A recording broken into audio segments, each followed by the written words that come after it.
In the beginning, before light, before time, there was only a vast void. No stars, no earth, no sound, only the infinite mystery of what had yet to exist. Darkness reigned over the abyss, until suddenly a voice shattered the silence. Let there be light. From nothingness, a burst of energy and fire tore through the darkness. The first stars were born in an explosion of glory, forming galaxies, worlds, and a vast unexplored cosmos. This was the first moment, the dawn of existence. And the earth, young and formless, was a whirlwind of chaos, dark, lifeless, submerged in wild, untamed waters. But above this disorder, the spirit of the Creator descended like a divine breath. It moved over the waters, whispering the promise of a world yet to be. Then the chaos began to recede, and order started to take shape. And then the voice rang out once more, "Let there be light." In an instant, a brilliant radiance shattered the eternal shadow. Light and darkness were divided in perfect harmony, separating day from night. Clarity washed over the newly formed world, while the night held mysteries yet to be discovered. With light now established, the Creator spoke once more. Let there be a firmament in the midst of the waters, to separate the waters from the waters. The waters above were lifted, forming a vast and celestial firmament. A blue, ethereal expanse stretched across the world, with clouds drifting like guardians of the sky. This was the second day. The heavens had been born, a reflection of the grandeur of creation. The waters covering the earth began to withdraw. Majestic mountains rose from the depths.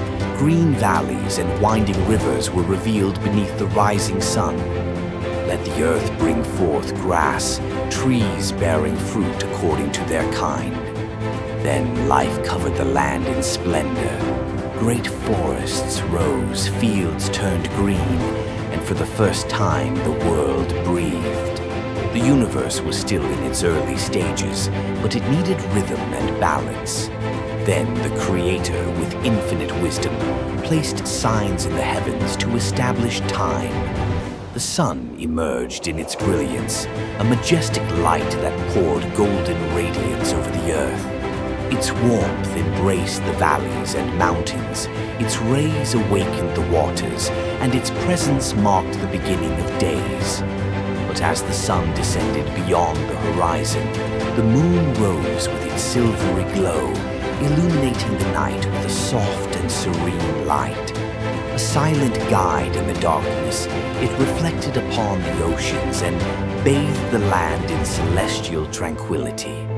Around it, countless stars scattered across the heavens, twinkling like beacons of time. Some burned with fierce intensity, while others whispered eternity with their gentle shimmer. Together they formed constellations, celestial paintings that would tell stories for generations to come. This heavenly arrangement not only marked the passage of days, but established the cadence of time itself. The seasons unfolded in an eternal cycle. Spring brought renewal, summer filled the earth with warmth, autumn painted landscapes in hues of farewell, and winter whispered the rest needed for rebirth. From that moment forward, the universe had a heartbeat, a constant, unchanging pulse established by the Creator. The waters, vast and unfathomable, began to stir with life. From the depths emerged marine creatures, from tiny fish to towering sea monsters. In the skies, the first birds spread their wings, soaring above the land. "Be fruitful and multiply," commanded the Creator. Life expanded, thrived, and filled the oceans and the skies. Then the earth itself awakened. From vast grasslands to dense forests, life began to flourish in an explosion of diversity. Creatures of all shapes and sizes found their place in the newly formed world. majestic lions raised their voices in a mighty roar across the plains. Swift deer danced through the valleys, and great herds wandered the land in search of their home. Every species, from those that walk the earth to those gliding through the rivers and resting beneath the shade of towering trees, settled into their designated habitats. Creation was alive, vibrant, breathing in perfect harmony with the world that had been shaped. Rivers flowed with purpose, mountains stood tall as guardians of nature, and the wind whispered ancient stories of the first dawn. But the final act was yet to come. The Creator spoke with solemnity and purpose.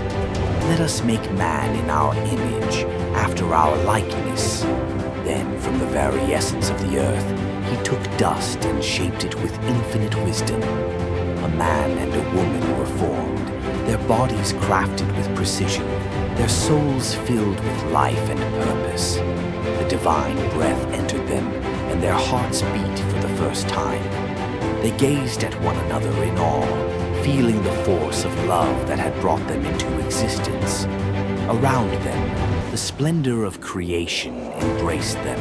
The rolling green hills, the crystal clear rivers, the vast sky adorned with the dance of the sun and the moon. In their eyes was wonder, in their spirit was eternity. The Creator looked upon all his work, and with a proclamation of joy and satisfaction, he said, God saw that everything he had made was very good. Thus, creation was complete.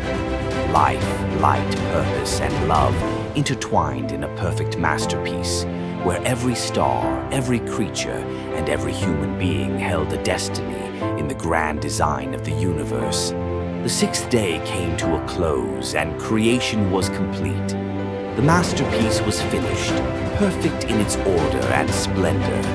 And so the Creator rested, sanctifying the seventh day as a sign of fulfillment. Light, earth, seas, stars, living beings, and humankind all had found their place in the symphony of the universe.